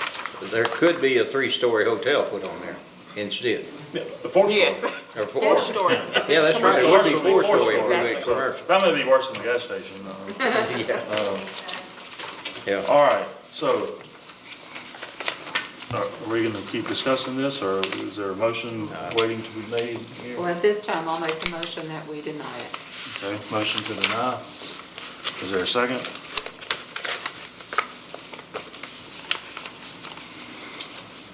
Is there a second, or the motion will die? What does that mean when you say the motion will die? What We'll have happens to have then? another motion. We have to have another motion. There's no second. Looks like the rest of us are undecided. That's why It's a really complicated situation. I mean. Usually if a motion doesn't carry, there could be a motion made, to the contrary on that and see if it passes. Somebody make a motion to. If it isn't seconded, it's just. It's just go, yeah, so there's It's another motion that non-existent. can come up, Yeah. which would be to pass, or you can make I can't make a motion as a chairman, but I don't see the benefit to tabling, because nothing in my opinion, in a month will change here. No. This is not where, let's go back and we're gonna, it's either you do it or you don't. I really think that this is the wrong zoning for this right now. It could be zoned mixed-use residential or something like that, but I don't think commercial is the right zoning for it anyway. I'd have to. Well. So let me. Okay. I second all right. the motion. So there's a second, there's a motion to deny and a second. Those in favor of denying the rezoning, raise your right hand. There's 1, 2, 3, 4. Those, this would be, in opposition to that, raise your right hand. Who made the motion? Patty made the motion, got a second. And could you, Okay. Is there an undecided vote? No, I'm sorry, there's no, There's there's no undecided. So those, Those abstain. I guess you could not vote. We actually have had that before, you just Yeah, don't you can vote. abstain. So there's 4 for, and how many against? Okay, I have a There's- question. Can I bring a question in? That's Actually, fine. not. Okay, No. that's fine. You don't have to vote. Okay, There's that's 4 fine. for. Is that against? Did you raise your hand? Yeah. I did, but I was unclear of the options. It was either yes or no, or you can. You don't have not to, we've had people not vote. They've abstained, you can abstain from vote, you don't have to vote. Are you not voting? I'm not There's no votes against, so that's 4, for, so that means that it passes. So it's denied. It's, it's the, I mean, I'm sorry, the motion to deny passes. Yeah. But of course, it can go to the city council. All right, so I want you to be clear about the next steps with it's got to go before the city council on our minutes. Well, Mr. Carnathan has the right to appeal the decision to the city council, and then he can appear at the council meeting and speak in the public forum session and ask the council to reconsider that portion when they get to that portion of the agenda. Can I ask one question? Okay.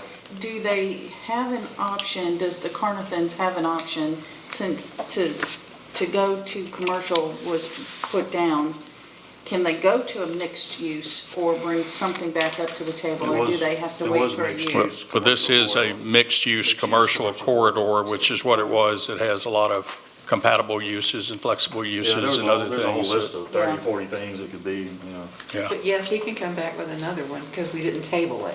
He doesn't have to wait a year No, he doesn't to wait. come back. Well, with this exact thing. For this exact thing, If he yes, came back but- exactly, he's got to wait a year.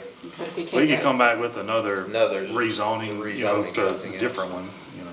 Yeah. That's my understanding.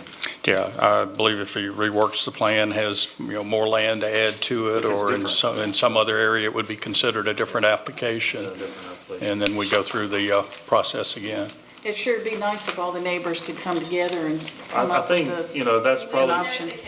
Yes, anytime that there is a matter like this, you'll get if you're within 500 feet of any property in a rezoning application, you'll get a notification. Is there a way to get the electronic notification? We're having my dad's mail forwarded to me in Boca Raton. Yeah.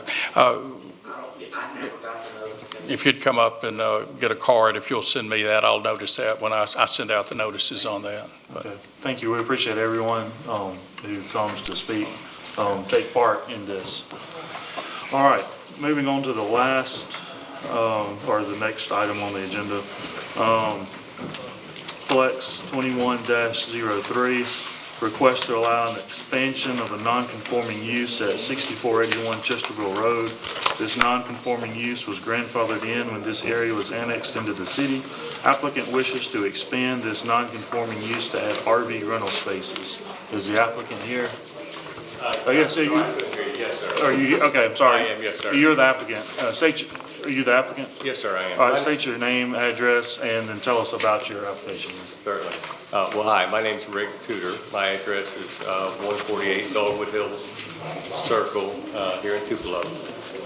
And so the proposal was to expand the property. My wife and I bought the self-storage units probably about 2 years ago.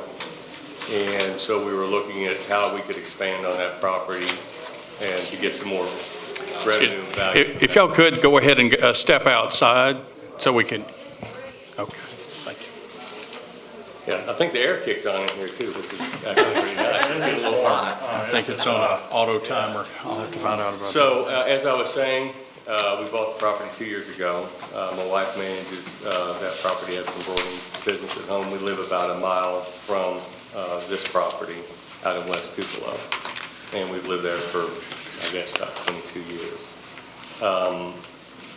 So we bought the self-storage units. We're looking at how we could expand the property into something else that would be of value to the property and value to the community, and another revenue for us.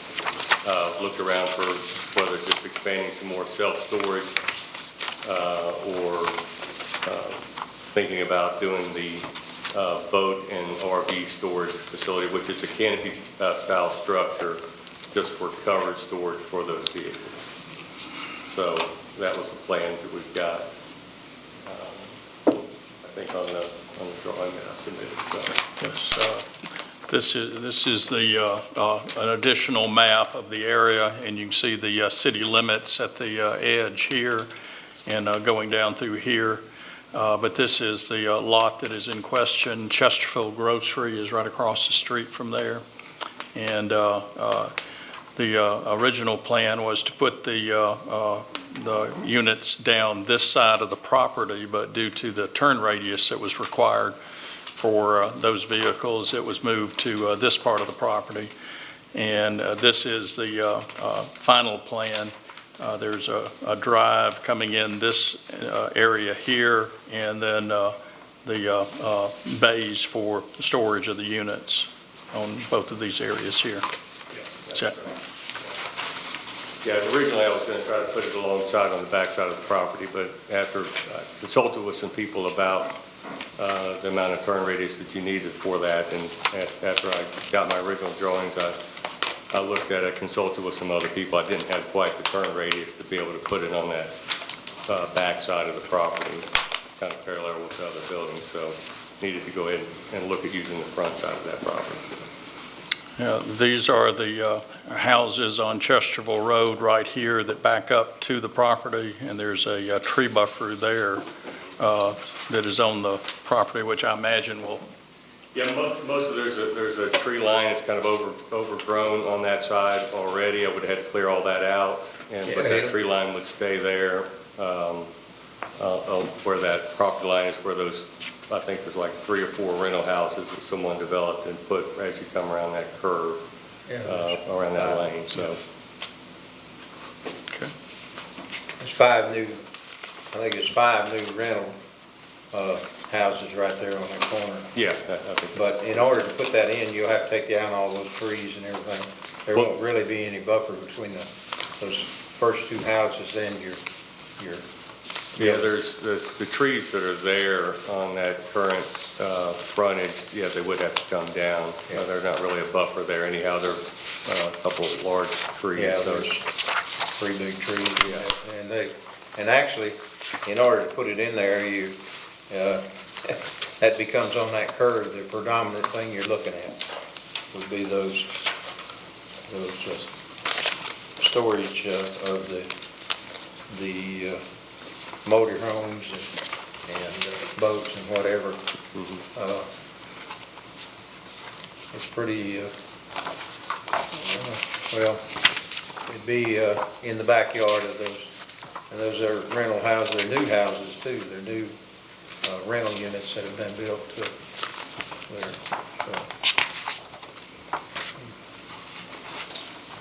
But that's about the only place you could put that, sir? Yes, sir. Like I said, I first tried to put it on the backside, but I just didn't have enough room to be able to do it on that backside. How long did you say that you've owned this property? We've owned it for 2 years. So it already had the existing structures on that property when you purchased it? Yes, ma'am, it did. And there's an existing fence? There is an existing fence around the self-storage units, and then I would expand that fence to enclose around the new buildings that we're going to build. I was going to put in a new automatic gate system, so easier access for the customers to come in and out as well. And you've discovered there's really a need for this? Well, I think so. My wife and I went to the Mississippi Self-Storage Association. We signed up for that, didn't know there was one out there, and they had their annual conference down in Biloxi, Mississippi. So we signed up to be members of that association. Went down, met a lot of different people, different suppliers for self-storage and those type of ventures. We had already kind of decided in looking at this type of storage, looking around town, and most of the places that have and offer that storage are pretty well full. And there's a waiting list, and they tell me that a lot of those people, they don't usually rent them and move them out. They keep them for quite some time because there's a lack of a lot of storage around for that. There's a lot of development out in West Tupelo, a lot of new housing, a lot of new houses and some small half-acre, 1-acre lots. I'm sure the need for people to be able to store these vehicles if they want them, whether it's a boat or an RV, that would be something that would be a need for.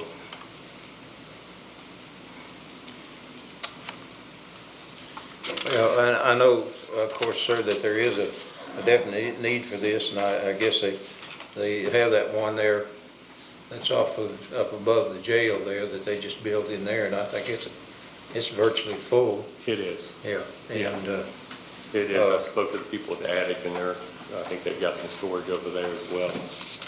But this, with building this, it becomes the predominant thing that you'll see in that whole area when you take down all the trees and everything. So, and it is virtually a residential area.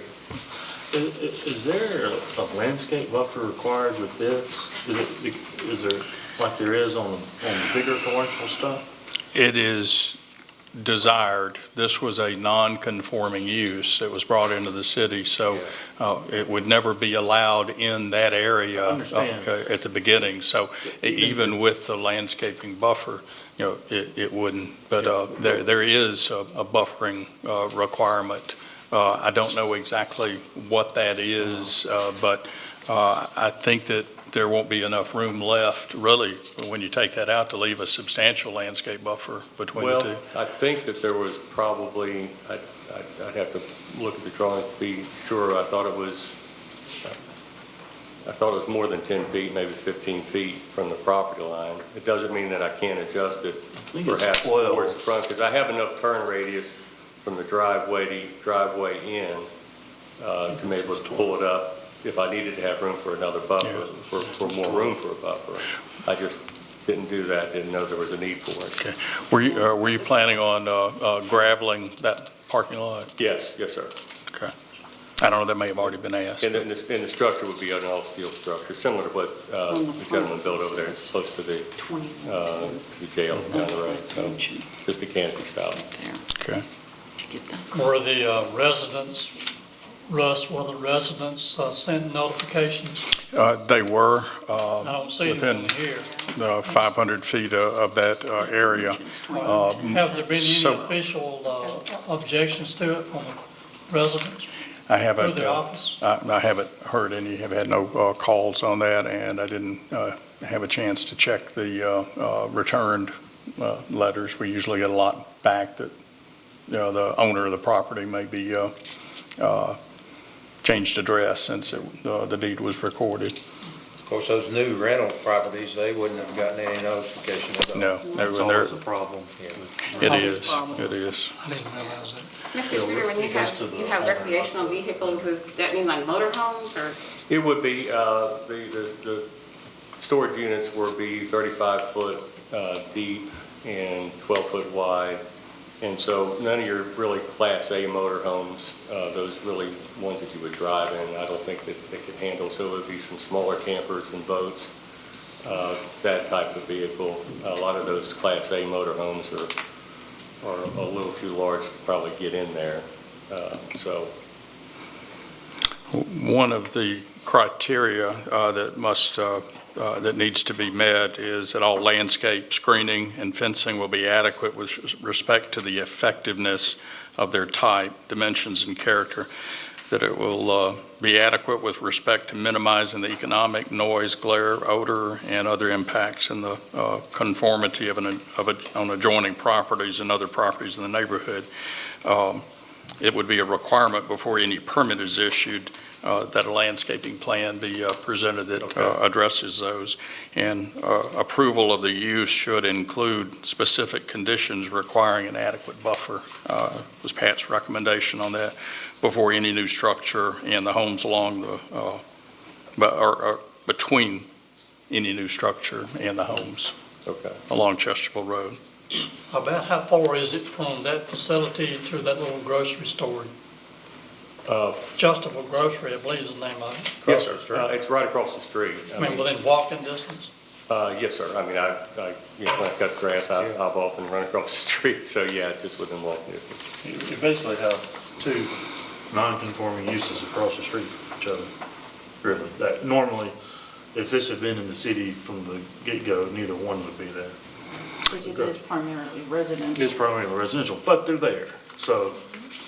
Do we need to discuss how the drainage from the roofs of these things will act or be a problem for the houses that are there already? I mean, drainage from the roofs and stuff? Yeah, well, they're going to be just a flat roof structure, and they'll be, on the height on the front side will be 16 feet, and I think it slopes, a half an inch every foot or something. As it slopes to the back, it'd be 14. I talked to the guy as far as excavating, as far as drainage and where that would run off. He felt good with how we would have to level that up to where it wouldn't drain over onto the property any whatsoever. Yeah, Pat had mentioned in his notes that surface drainage will be adequate with respect to on-site erosion. Okay. However, the site plan shows that the buildings will be built 12 feet off the property line. Okay. So, 12 feet. Yeah. On that backside. So if there's going to be an adequate buffer there, it'll be within that 12 feet. And the existing trees, I just don't know whether those are viable. It may, some type of buffer may have to be a fence or something that's. Well, I think the trees that are there are right where the buildings would go. Yeah, that's right, yeah. So they wouldn't really provide a buffer. There'd have to be some other type of buffer. The trees are gonna have to come out to put the building facility in, yeah. On the side there, now, of course, it's just open down there where you straight in on that part there. Yes, sir. So a good majority of the lot is pretty well cleared. Yeah. Have you looked at some other locations to put this type of facility rather than in the middle of this residential area?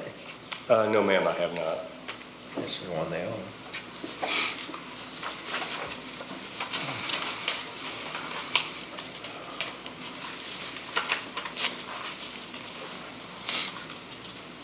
Does the planning department have a? Yeah, the staff recommendations in the packet, and make sure that you, that the applicant meets those criteria, as well as the recommendation from the staff was denial unless the site plan is revised to maintain an adequate buffer area of existing trees between new structures and the residences there. Okay. And that's why we call it an expansion of a non-conforming use. It's getting more intense in the areas that might be detrimental, that could be considered detrimental. It's why it's not allowed already in those type zones. But there are cases where an applicant can do things, and that's what the hearing is for, is to see whether they can meet that. Yeah, in order to, probably to make that proper buffer zone there, it'd have to move the side structure over towards the center, maybe 20 foot or so, where he could get a buffer. Well, my suggestion would be.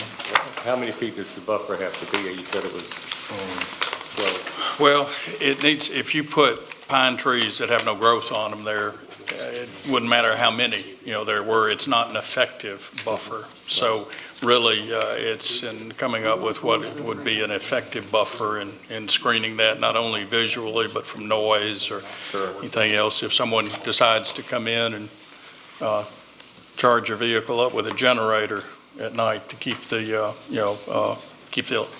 my understanding is there's no electricity there. Well, and again, after consulting with the folks at the Mississippi Storage Association, they recommended that for some of the boats, the people do like to charge them up. And so I would certainly have to, get any license and get permitting for any electrical added to those facilities. So I really hadn't explored that, but after meeting with some people, they said, yeah, if you do that, you might want to look at that, because some people like to keep their boats battery charged up, they put in like a 15-volt connection. And, Yeah. So, I feel like that, I think this is a good idea to utilize the space there. The problem is you're gonna eliminate all the buffer that as you're coming around Chesterville. And, like we said, if this had been in the city, this wouldn't even be there. This is a residential area. The biggest problem is that creating some sort of a buffer to hide that wall of metal that is gonna be behind those few homes that were just built, a few years ago. What we could do is I'm speaking, kind of on behalf of the committee here, is that, if we deny this, then you're not doing anything for a year. You gotta wait to come back. My thought is table this. We can table this, and you talk to the designer and see if you can create enough space that you can put that landscape buffer in. Or leave the trees. Or leave the trees. And leave the buffers that are there. Can't leave the big. I know you gotta get, obviously, the trees kind of come out and you have to cut some.